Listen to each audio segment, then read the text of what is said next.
Welcome to Gateway School's Talking Heads Roundtable. I'm Jennifer Ellis, and I've been a part of the Gateway community since 2013, when my daughter had the great luck to be a part of Liz Cass's kindergarten class, her last class. I've served on the Board of Trustees since the fall of 2017, and I'm the current president of the board. I'm a proud Gateway parent of Louisiana, an 8th grader, and Julian, a 4th grader. And it is my honor to welcome you here tonight. This school year marks an important milestone in Gateway's history. It's our 50th year.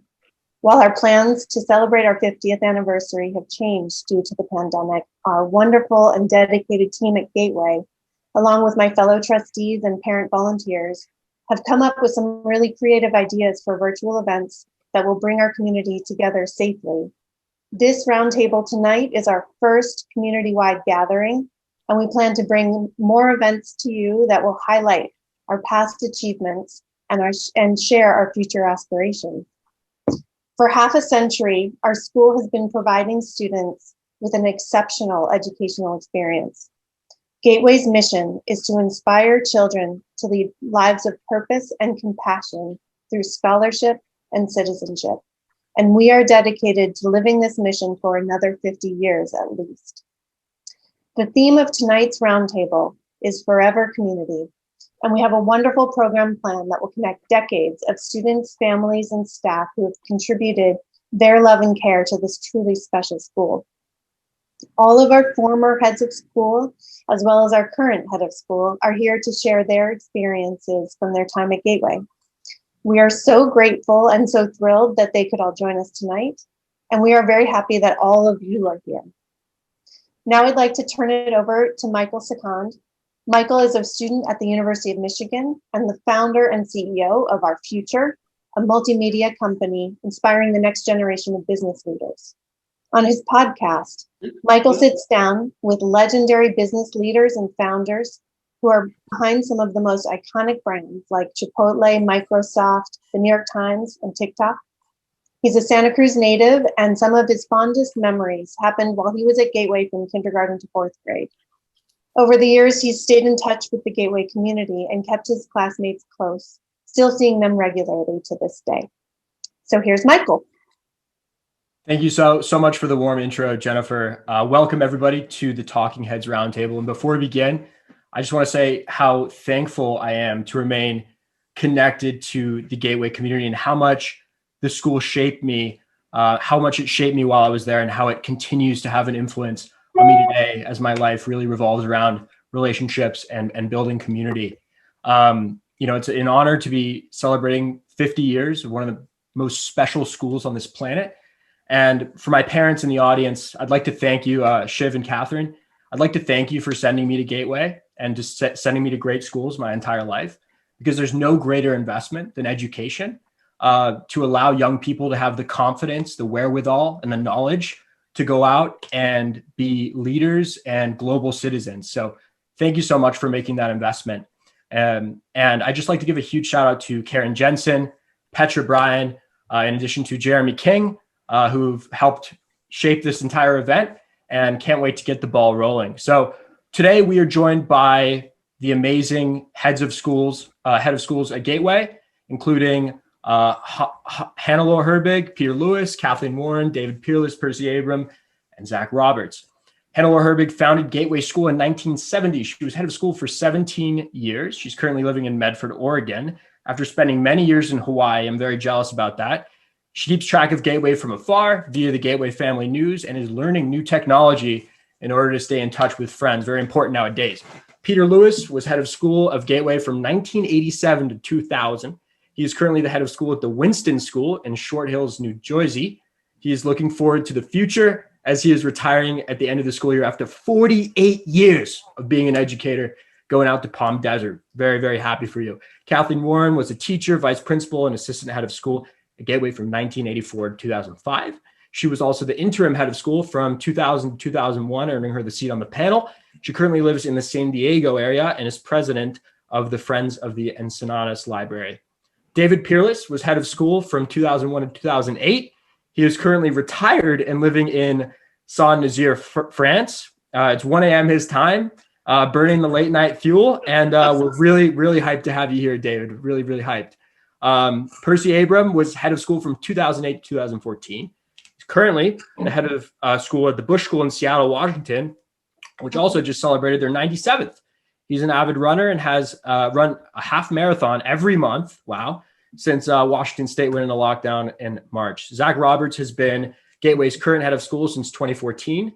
Prior to coming to Gateway, he was the associate head of school at the Berkeley School. Zaq is passionate about music, and he's often heard jamming guitar at the morning drop-off. That's awesome. Hannelore is going to start us off with a brief history of Gateway. It's an amazing, legendary story. 5 minutes for you, Hannelore. Thank you so much for being here.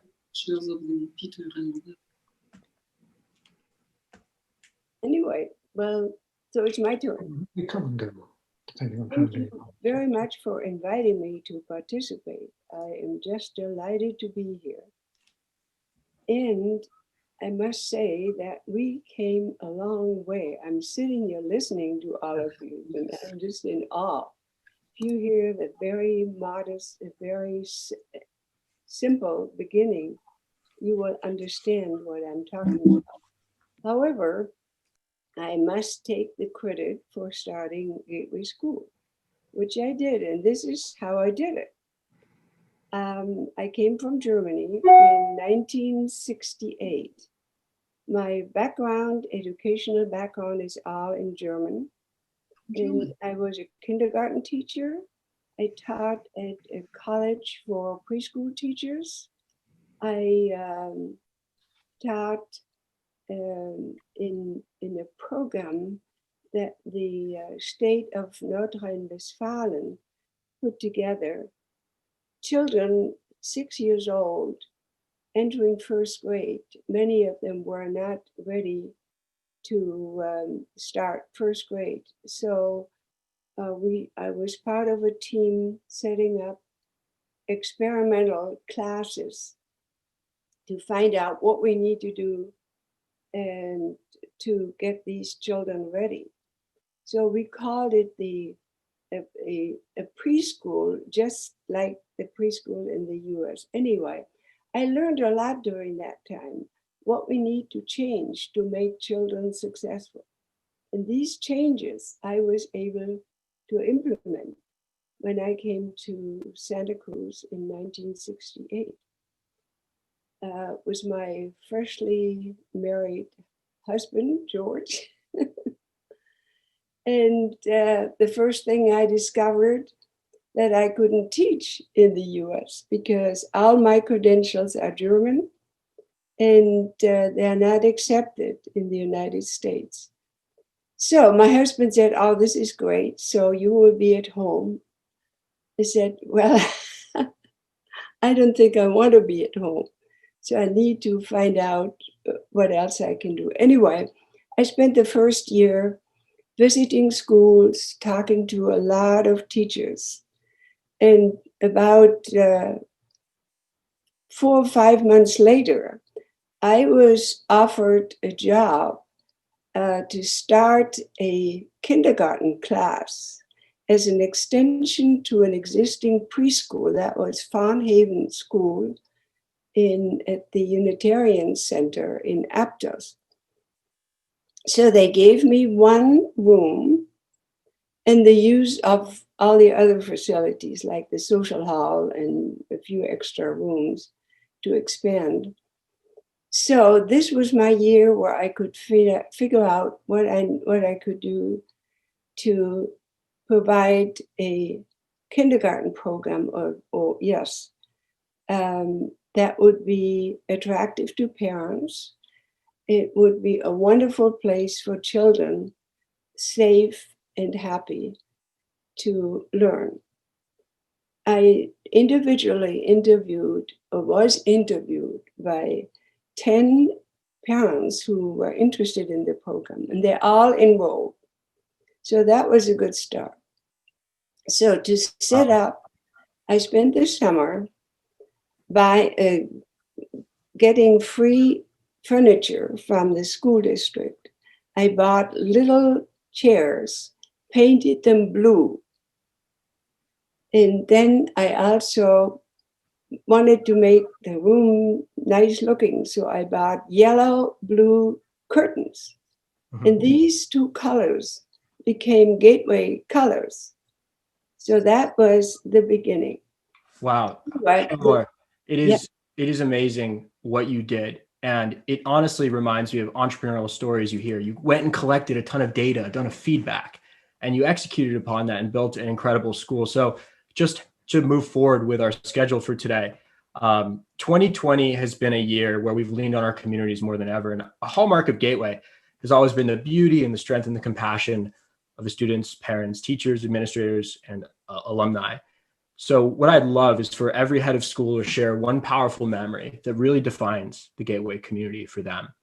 And I'd like to begin with Peter Lewis, who succeeded you, Hannelore, for this question. Peter, you're muted. Peter is muted. Oh, there you go. Right, I got it. Awesome. Thank you. This was prior to our move over to the Eucalyptus campus. And it was a day in Santa Cruz history that I don't think I'll ever forget as a native New York City person. And it was October 17th, 1989. I think Kathleen remembers that. And it was the great earthquake. And I think at that time we were, well, first of all, we were at 3 different campuses. One, a Presbyterian church, one a Baptist church, and one a Methodist church. And Hannelore had urged me to study these church structures because they each had different boards that were quite challenging at times. But just watching the community and how we cared for one another. And I know the word resilience is used quite a bit, but it really did define the moment and defined Winston and its staff. We were fortunate to get children back. And I remember staff at the time said that our major priority was to get everybody back, to get the kids back so that we could keep on with some sense of normalcy when obviously we were in time of a lot of panic and differentiation. And I remember fondly the time when we sat outside one of the buildings waiting for the inspectors to give us the go-ahead to go in. It was at the Methodist Church. We got out the Coleman stoves, we got coffee, and we had a staff meeting. And I think it really was a defining moment of Winston and something that I will never forget in terms of how people were able to put aside their fears, apprehensions, and despair. Some who had lost their homes. Wow. And getting people back together. And that was true Gateway. That kind of reminds me of where we are right now in the middle of a crisis. And you went through one well, and it's amazing to see the community rally around those times. Why don't we move to Kathleen Warren, who succeeded you, Peter? Well, I think that one of the most memorable, actually the year that I was interim head, where it just ended up that my daughter was in the 8th grade that year. And so I got to preside over her graduation, and it was really a special time because I knew, of course, all those kids through all the years. And she was a lifer. She was at Gateway for 11 years from preschool all the way through. And a lot of the kids during that grade had been with her the entire time. There was a lot of great memories then. Awesome. How about you, David? Favorite memory?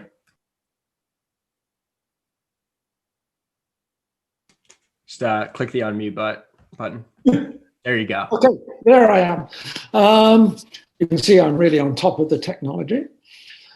Favorite memory, it's very hard to remember, to get just one, because I loved the entire time I was there.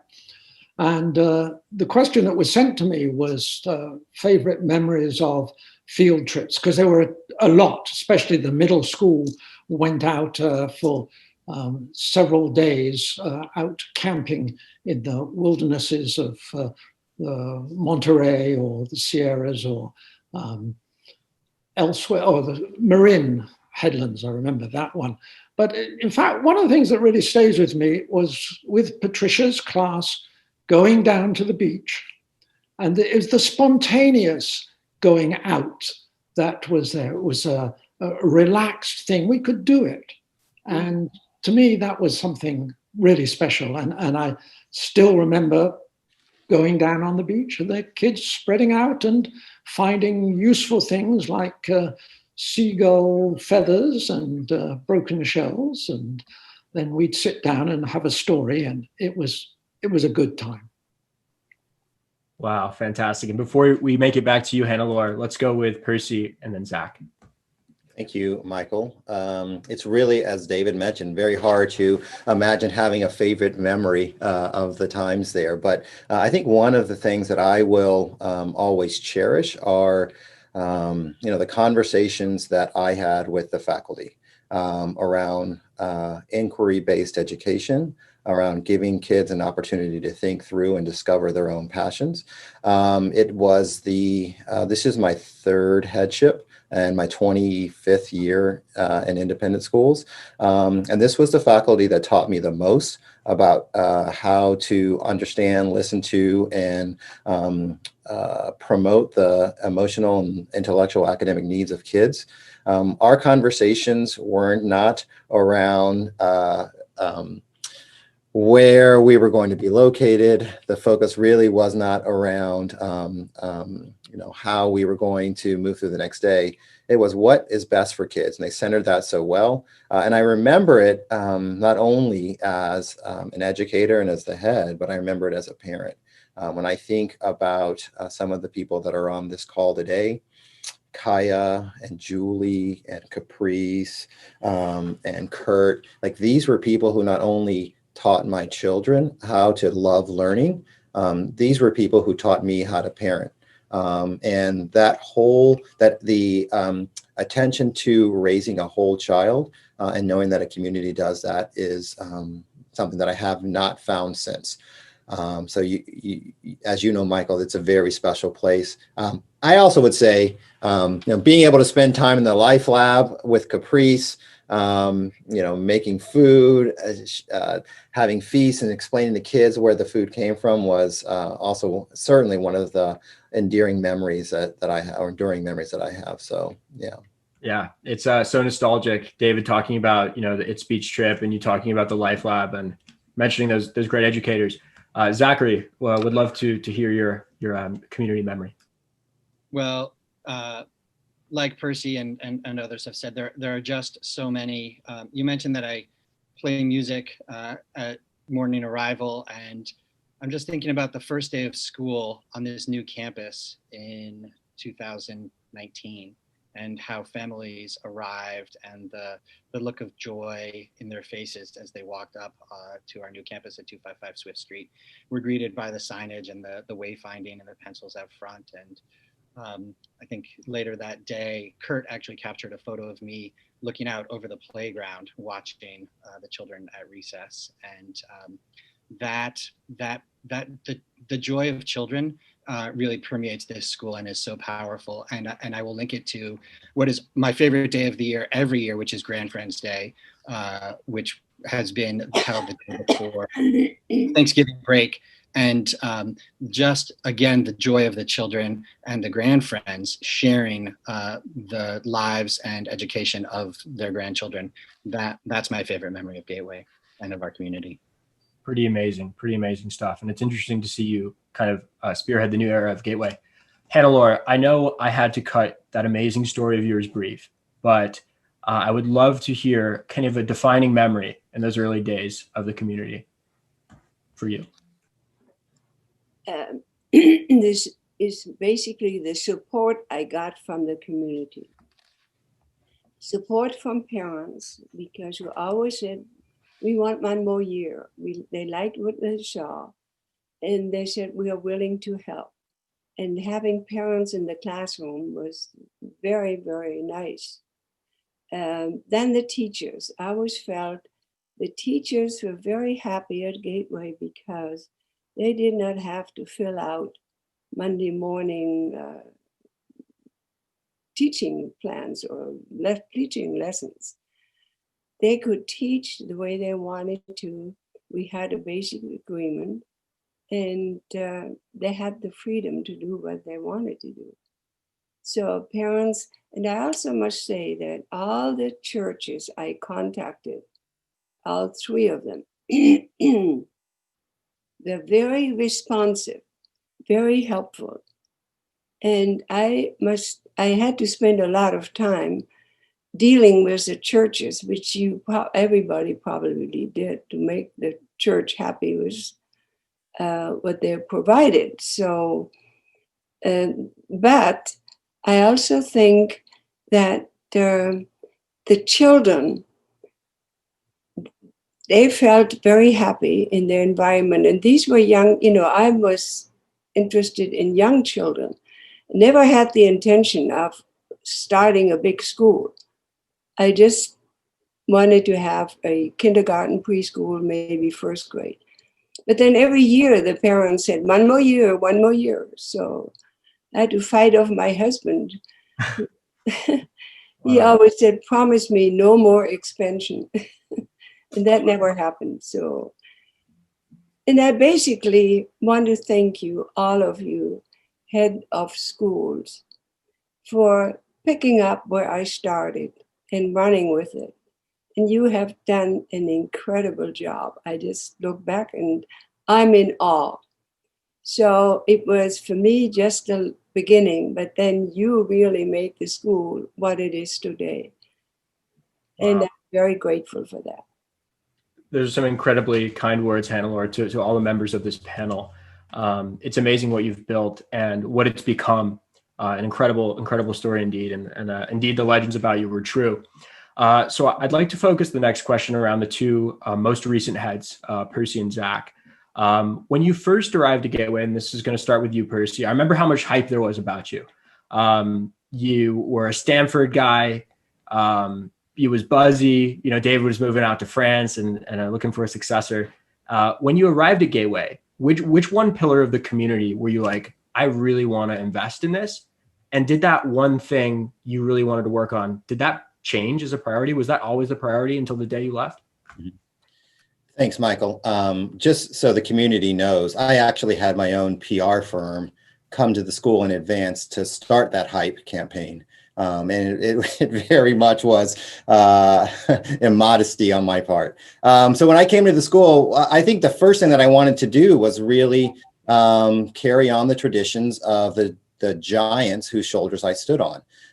They had built an incredible resource for the community, and I didn't want to do anything that would call that later into question. I really did lean into one thing, though. It was building a sense of community. So I do think that within independent schools generally, and at the Gateway School specifically, families will come to the school because it offers great academics, certainly also offers great opportunities to explore social and emotional growth for students, character development, and providing a sense of safety. But I know that at Gateway, we had the opportunity to provide something more, which was to be a hub, a focus point for our community and provide some of the things that we used to rely on perhaps our faith-based organizations to do, which is to be in a community of people with similar values who shared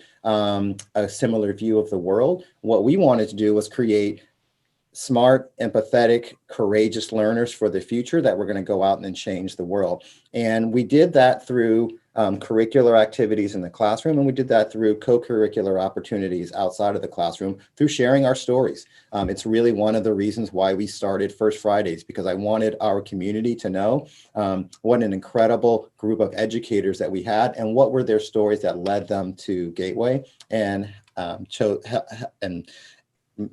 made them continue at the school. I would say that sense of community also, I wanted to have expand beyond eucalyptus, really. I wanted to reach out and let the rest of the community know that we could be and should be a resource to them as well, which is why we started the speaker series and invited our colleagues from public schools in the area, partnered with Cabrillo College to be able to share with the rest of the community what it meant to use brain-based research to educate children. Mm-hmm. And I think that having that combined sense that here in Santa Cruz, we can partner with our public school peers to raise healthy, smart, great children and use the best in brain science to do that was critically important. And out of that, I think came one other thing. I know you asked for one, but I'm going to add another, which is this really special gift that we were able to share with the community around mindfulness.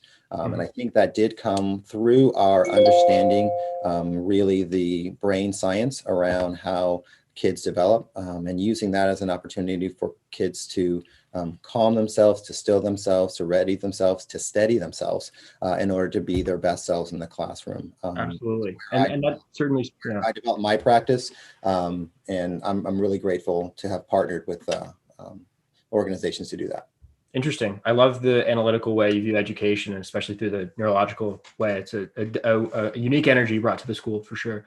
Zaq, would love to hear how things, your perspective may have changed over time.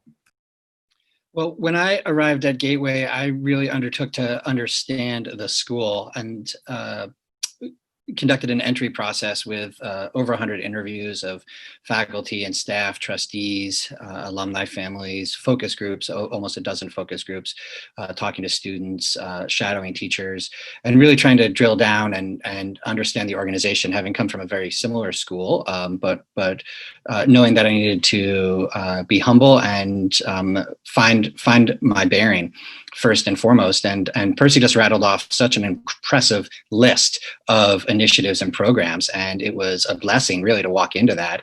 And also what I found was that the school is ready for some time for some consolidation and to take all of those different pieces and sit with them and deepen our practice. And so we did some revisiting of mindfulness and revisiting of the Discovery Center, the tech integration program that Percy also launched, and reformatted First Fridays a little bit to start having our student council be a focus of those events and making them more about students presenting to each other rather than the adults in the community. But really it was building off of what came before. And I remember in those processes, actually, Mary D. Geyer said to me, "Don't throw the baby out with the bathwater.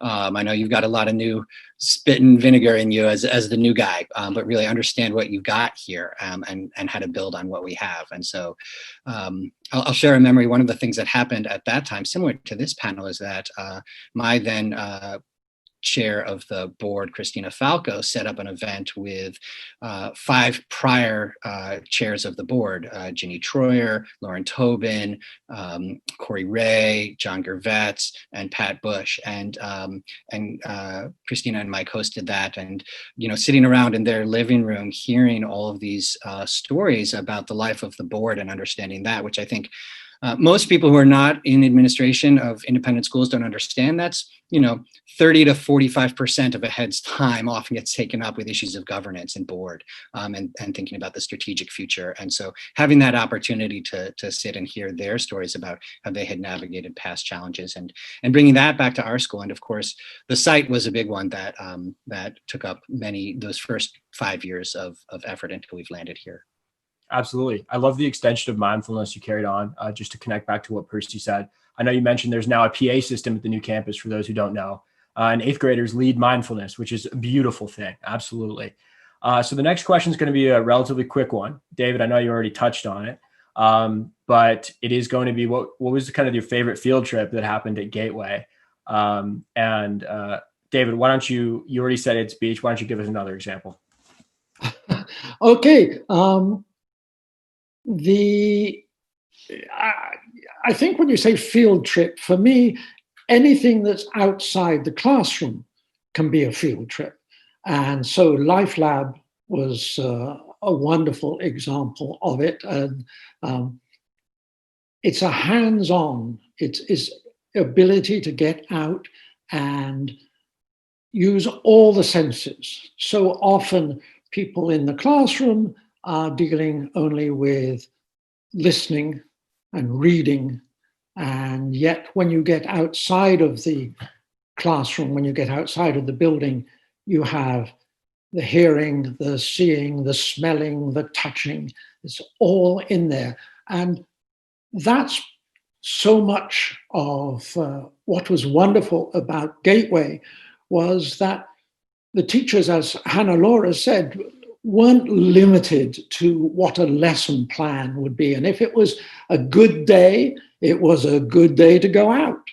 And you didn't have to worry about the head stomping down the hallway saying, you were supposed to be doing this or that at that time. So I loved that ability of the teachers to move out. And the fact that what we did was respectful of the children, emotionally respectful. I had never before, and I've headed more schools than I think I've got fingers on one hand. I've never been in a school where there was the respect that the teachers had for the students and the willingness to listen and to know that it was important and that these were real individuals, even if they were Absolutely. short and sometimes moved very fast. Right. I I think the informal part is fantastic. You know, you don't need a teacher stomping down the halls to afford respect from the students to the teachers. You know, the first name thing was really interesting. You don't need to say, you know, Mr. or Mrs. to have the kind of level of respect. So I love the touched on Life Lab as well. Hannelore, do you mind telling us the first ever field trip you took the students on at Gateway? Yes, spontaneous. I remember one field trip in the winter. It suddenly snowed in Santa Cruz, and I saw the snow outside. And so we stopped whatever we were doing, and I happened to have a parent day that morning. So the two of us put all the children in both of our cars. I had a station wagon at that time, so it was easy to do. And we went out where the snow was, got out of the car, made snowman, and, you know, threw snow at each other for about 15, 20 minutes. And then the snow stopped and it was time for us to go back. And by the time we got back to school, the snow was gone. So that was a very memorable field trip, I remember. And we did many of these, just spontaneous as it came up. Wow, that's awesome. I love just the unique nature of Santa Cruz, being able to go to these amazing locations. Kathleen, let's get you back in the mix. What was your favorite field trip during your time at Gateway? Well, when I first started at Gateway, I was teaching fourth grade, and I hadn't taught fourth grade before. And my first back to school night, a parent asked if we were going to go to Sacramento in the Gold Country. And the school had never done that before. And I told her I was game if she would help me plan it. And I think we went for like one night the first year and slept on the floor of a church social room somewhere. And it grew, I think, to become like 4-day trip. And we probably had as many parents as we had kids. But by the time I stopped doing that and turned it over to the other. Oh, it was great though, because it was a really collaborative work with not only just, you know, the things that I knew of, but the parents that could share, and also the kids' interests. And it was, you know, after studying California history for the year, it was like there it was in real life, going to pan gold, you know, so it was great. Yeah, collaborative for sure, but not when I was panning for gold. I was keeping my peers at bay when I was trying to find my nuggets. Peter, what was your favorite field trip at Gateway? You're muted. There you go. Unmute. There are a variety, but I think that you could call it some of what David said when we left the school grounds, and there was a tradition. And I'm not sure if Gateway still has it, but it was a tradition around Halloween that we'd have a parade. And when Gateway in those days did a parade, not only did the West Cliff Drive people know it, but in the old days, the entire community of Santa Cruz knew it. And just getting the kids to be part of the community, to be recognized, and to celebrate who they were. And Halloween was done in a way, I think, a most appropriate way, a fun way, but it really had kids develop their own individuality, which is really what Gateway was all about. Yeah. Those trips, and particularly when we were at Eucalyptus and going out to, and I think in the early days, the surfer statue was not there yet. And when I think the surfer statue came in maybe 93, 94, but then the surfer statue came in, and so it was a nice adventure. But that definitely, we have a great amount of fondness for that, and then we all came back and gathered at school. Awesome. So just in the interest of time, Zaq, if you want to drop just quickly what your favorite experiential learning event was at Gateway. I'll talk about my favorite field trip. So anyone who knew me at my time at Gateway knew how much I loved the beach and the great outdoors. And I think the part for me was going to Marin Headlands with Bill Bryant, and being with him, learning from him, and really marveling and about how incredible it was that he could keep these fifth graders calm, composed throughout. So hats off to you, Bill. I'm glad Peter told the story about West Cliff knowing what happens on Halloween, and we still do the Halloween parade. I get to tell some pretty terrible jokes.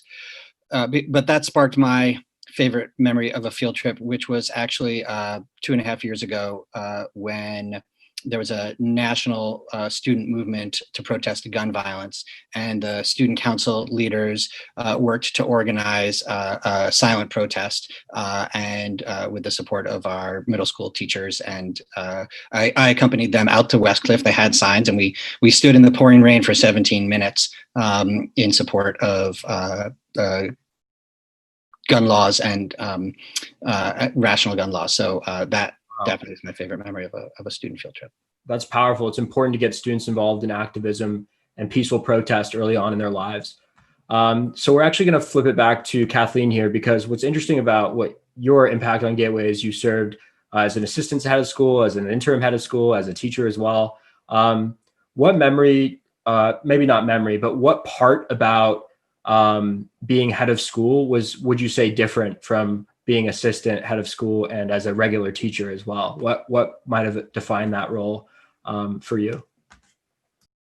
Well, I think it was Percy was mentioning, or maybe Peter, the governance, how much time you spend there, because I certainly liked being in the classroom more, and that's as the assistant head, that was my role, to be there more and making sure things were happening on the day-to-day basis. And so that part I didn't like. So I'm a really great head of the board, and she helped me a lot through some of those things that I didn't have as.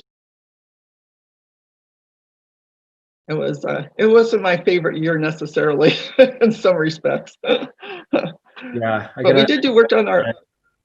Oops. I was just going to say we worked on a self-study that year, and that was pretty awesome to be able to be heading that when we were, through all that work. And I know David was really happy, I think, to have that paperwork to help him get going when he hit the ground there at Gateway.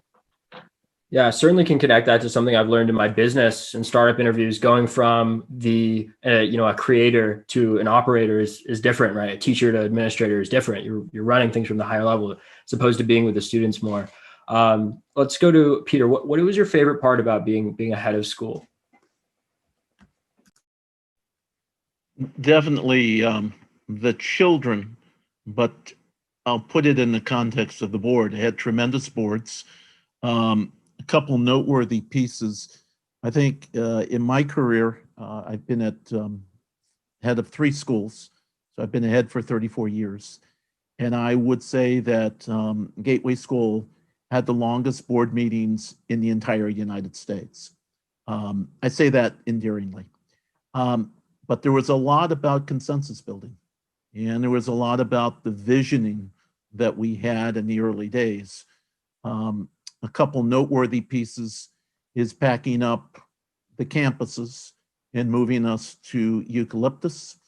And it was not without challenge, but we did it. And it is noteworthy that the board did it and we didn't have any money, but we did it.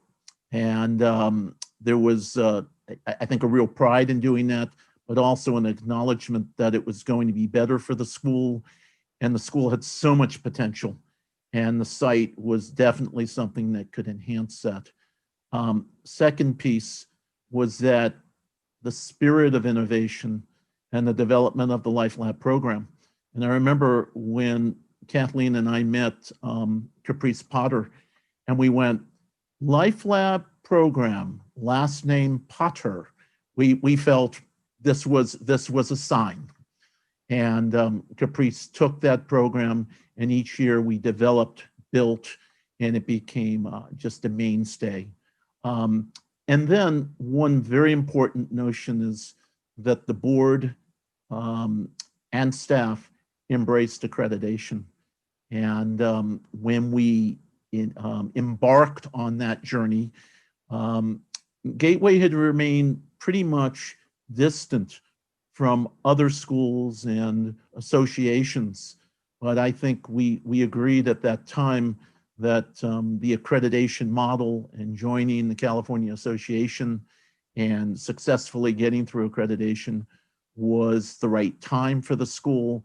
And it certainly enhanced what we're doing in our mission, and really built upon the Gateway values of self-study, reflection, and actually I might put in one of my favorite words about Gateway is the joy of what we were doing. Absolutely. Joy is certainly an integral word in all these conversations. David, what was your favorite part about being head of school in that unique role as being the head of the school? Well, a couple of things have already been mentioned. One you have mentioned, which is that I was called David by the students. And as I told my wife that I was going to be called David, she was, ooh, I wonder what that's going to be like. But I found out that I got more respect being called David than I did getting called Mr. Peerless in some schools, or in England, Sir, before I came over. And the other thing was the teachers. I loved the teachers, and Peter talked about consensus with the board. I'm not sure I ever got consensus with the board, but I really worked on it with the teachers, and they were a great group of people, and different, fascinating, committed, and it was just a pleasure to be with them.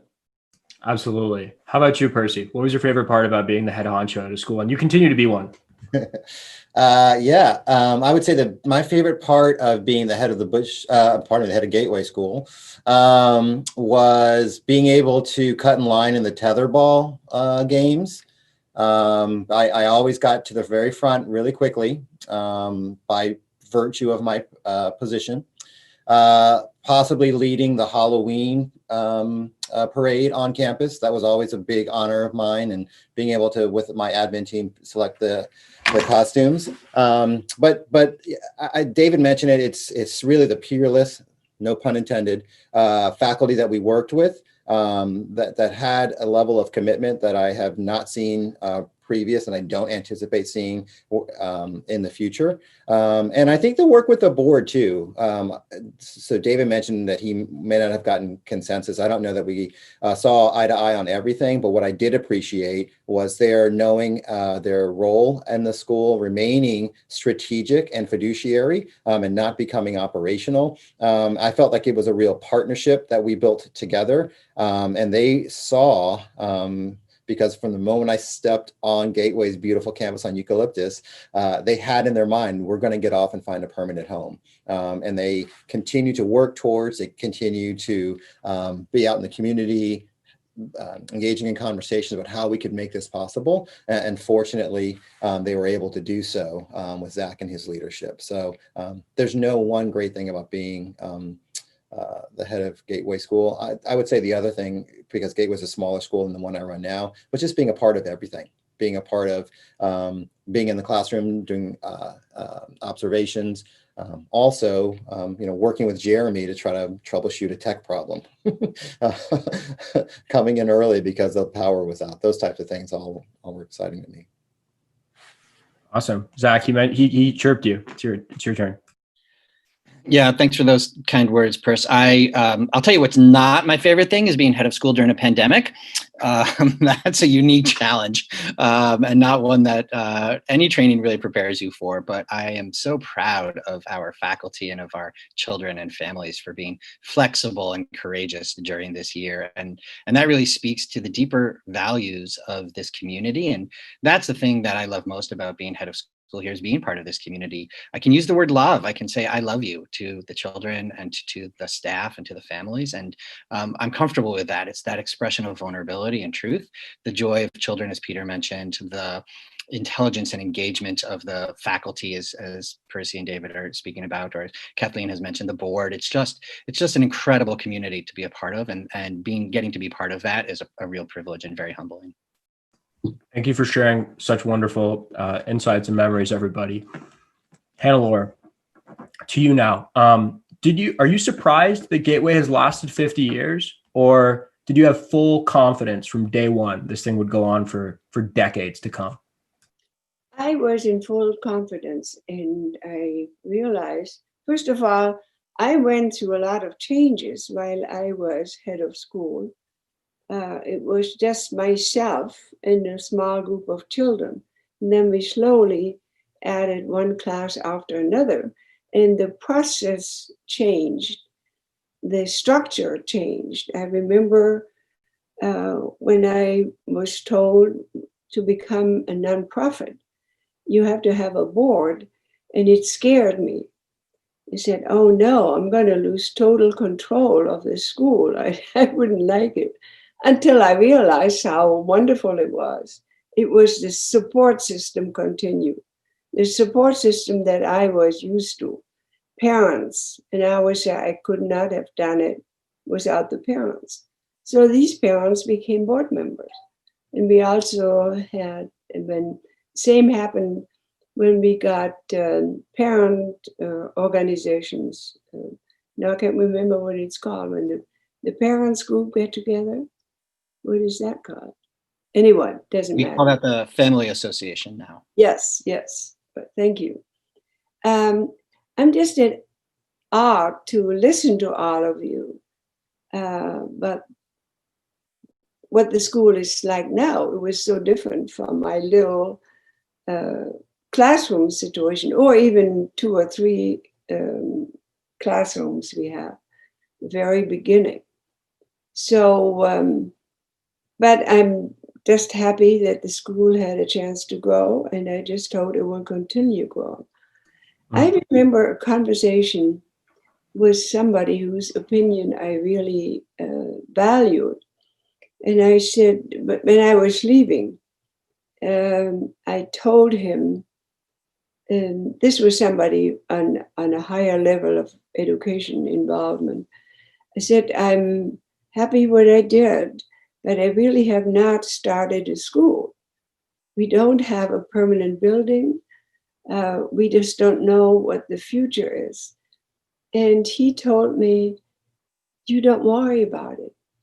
You started it. You laid the foundation, and that's what's important. So that I carried this through all these years, that I was listening to the wonderful progress Gateway made. And I'm very proud of it. And I hope it will, and I know it will continue. It will continue to be good because of committed parents. Absolutely. Yep. It's incredible what you've done, Hannelore. And, I understand what you're saying about the board thing, as a founder, right? How do you let go of control a bit? How do you give a piece of your thing, your unique thing in this world? And I understand that anxiety as I trek upon this entrepreneurial path as you have. So just to kind of shed some light on the future here, I'm going to hand it off to Zaq to tell everyone in this room right now, there are 62 attendees. Why should we be excited about the future of Gateway and, going forward, whether it's donating or supporting or volunteering? That's a great question, Michael. And I think about not about the features of Gateway. I think about the benefits, and I think about a society that needs and benefits from the benefits that we provide for children. The small class sizes are not the thing. It's the close relationships that students and teachers develop, and the understanding that those teachers have about the children's learning and the arc of their growth.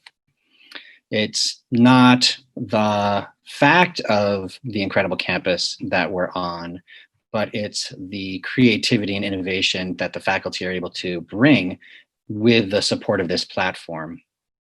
But the school has moved several times, and it's not the campus itself, it's what we make of the campus. Oh, my light just turned off. So the reason I think that we have such a bright future is that the world needs Gateway. The world needs what we do and the way we prepare children to enter into society, to be critical thinkers, to be compassionate and loving, to challenge the status quo, to take risks, to learn to teach themselves, and to be willing to put themselves on the line about their values and beliefs. And as long as we're able to continue to provide that, I think the future for Gateway is bright, and the market's always going to want us.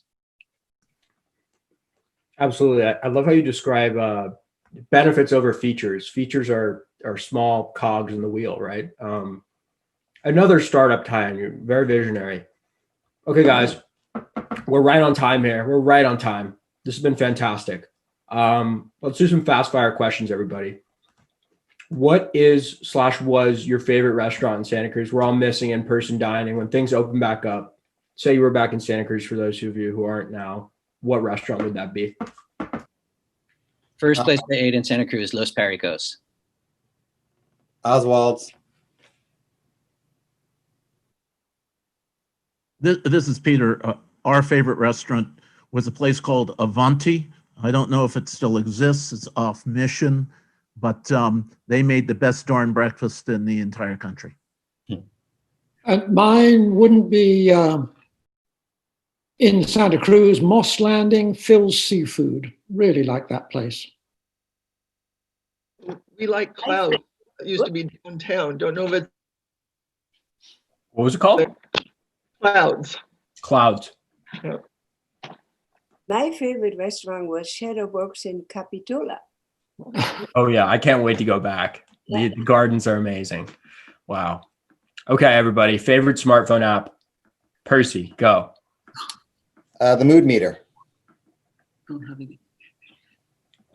What's the question? your favorite smartphone app, or it can be an app on your computer or website. Well, I like being able to make phone calls on it. That's really neat, especially when they can go from here to there. This is Peter, and without a doubt, first of all, I still have a dumb phone, but my app that I most go to is ESPN. Love it. Me too. Hannelore, I enjoy using it to get information, to look up subjects, look up information. That's my favorite thing. Power of the internet. Google right there. On the internet, yeah. Nice. Zach, what's your favorite app? What are you addicted to? A toss-up between Twitter and Ultimate Guitar. Kathleen, what about you? What'd you say? Not really into that. No app? No digital service? Facebook? Really not many. No. Facebook? No. Oh, thank God. Okay. Let's do sweet or savory. I've been eating gummy worms during this panel, but sweet or savory, guys? Sweet. Go with sweet. Sweet. Savory. Sweet. Both? Hannelore, salty or sweet? Sweet. Gotcha. All right, guys. Favorite new TV show during the pandemic? David, we all know you narrated Planet Earth, so you can't say that. Well, have Channel 27, 24 hours news in French with good French journalists asking tough questions of French politicians. Macron. This is Peter, Queen's Gambit. Heard about it. There is a British series that they're playing on Prime Video called Small Axe. That's my favorite one so far. Hannelore, I like to watch movies on Channel 19, classic movies. Nice. We've been going with independent films, so just a lot of things we would probably not see normally. I'm a big Star Wars fan, as you can see, so I'll go with Nice. The Mandalorian. Love it. Love The Mandalorian. Genius marketing move to create Baby Yoda. I mean, wow. Okay. Last of the fast fire. We're right on time. What do you miss or like the most about Santa Cruz as a city? Start with you, Kathleen. Living here in the desert kind of area, definitely the mountains and the green trees. This is Peter. What I miss about Santa Cruz, and will always miss, particularly when we move to the Eucalyptus campus, is being embraced by seals, otters, an occasional whale, and all the great creatures of the ocean, including surfers. Majestic. I'm there with Peter. I think that it's location, location, location. It's just a great place to be. Absolutely. I was going to go ahead, Hannelore. Whoops, who's on? Hannelore, what's your favorite part about Santa Cruz? Just walking around and watching people. It was a great place to watch people, especially early on in the hippie movement. That was fascinating. I bet. Wow. I'll go along with Hannelore, probably walking along a little more specifically, just walking along on the beach, taking my shoes off, walking on the beach, getting wet would be my first thing I loved about it. But aside from that, it's an intentional community. People choose Santa Cruz. People fall in love with Santa Cruz. People choose to stay because they love that. And I think it is not only because of its aesthetic and the physical beauty, but it's also because of the beauty of the people who live there. I have a toss-up between Bookshop and the Hermit Crabs and the Tide Pools at Davenport Landing. My favorites. Wow, those are all amazing parts of this great city. Everybody, thank you for your time. That concludes the Talking Heads Roundtable. 50 years of great Gateway is insane. I'd just like to give shout outs to some amazing educators in the audience who I was lucky enough to grow up with. Caprice and Kaya, Patricia, Julie Foster, you taught my brother. Lynn Reno's in the audience. Margie's in the audience. The mom of one of my best friends, Neil, and the Erickson clan. Patricia, great to see you here too. And thank you everybody for coming. Special thanks to all the administration, teachers, trustees, families, and students who make Gateway such a special place. Congrats on this 50th anniversary, really, guys. It's amazing what is going on here. I'd love to return to Gateway as a teacher one day myself, once I build a huge company.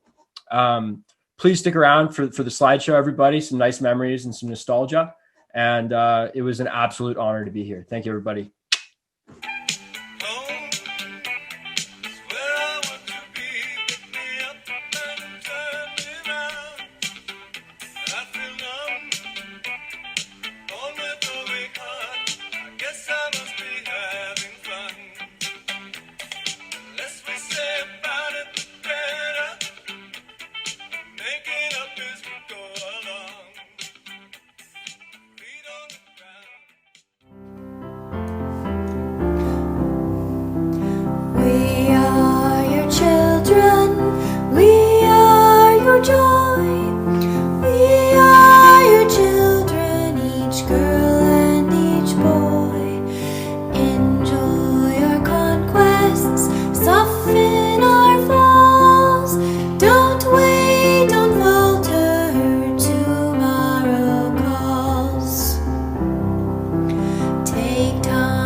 Lift up your voice and sing to the sea and the sky and the land, to the house where we live at the edge of the world, where water turns stone into sand.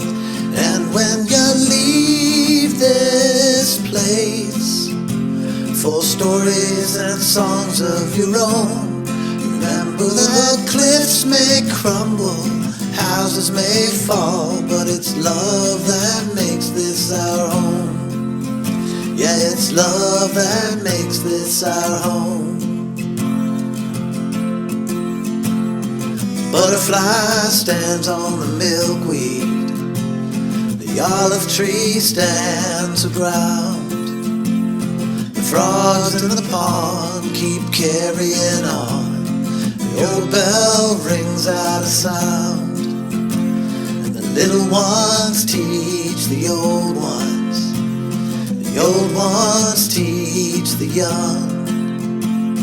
Fathers and mothers, sisters and brothers, our journey has only begun. So lift up your voice and sing to the sea and the sky and the land, to the house where we live at the edge of the world, where water turns stone into sand. And when you leave this place, for stories and songs of your own, remember that cliffs may crumble, houses may fall, but it's love that makes this our home. Yeah, it's love that makes this our home. This place is made of memories, some past and some still to be. Gardens and fairies and friends that we carry, we circle and dance by the sea. From the turn of the leaves in September to the fog and the flowers of spring, we're all running wild with the dreams of a child. Aim for the fences and swing. Lift up your voice and sing to the sea and the sky and the land, to the house where we live at the edge of the world, where water turns stone into sand. And when you leave this place, for stories and songs of your own, remember that cliffs may crumble, houses may fall, but it's love that makes this our home. Yeah, it's love that makes this our home. It's love that makes this our home.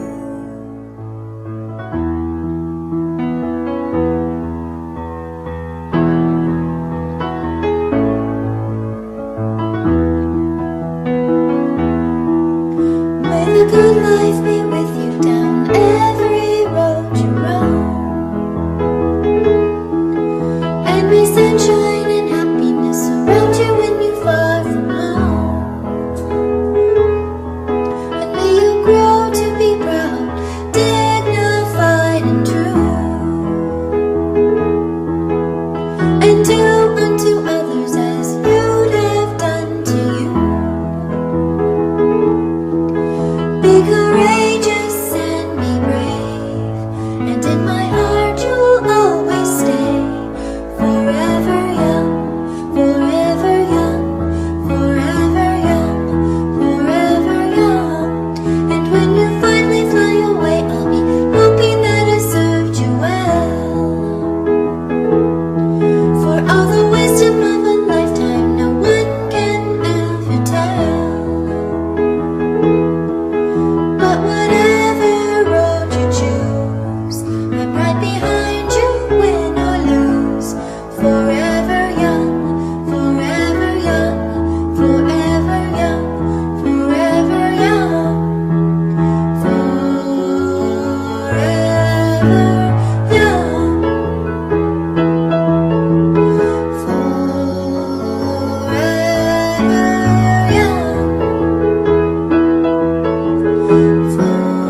Stuck in a rat, so the scaredy cat guy gets brave enough to go eye to eye with a fire-breathing dragon who can burn down a haystack, a forest, or even a town.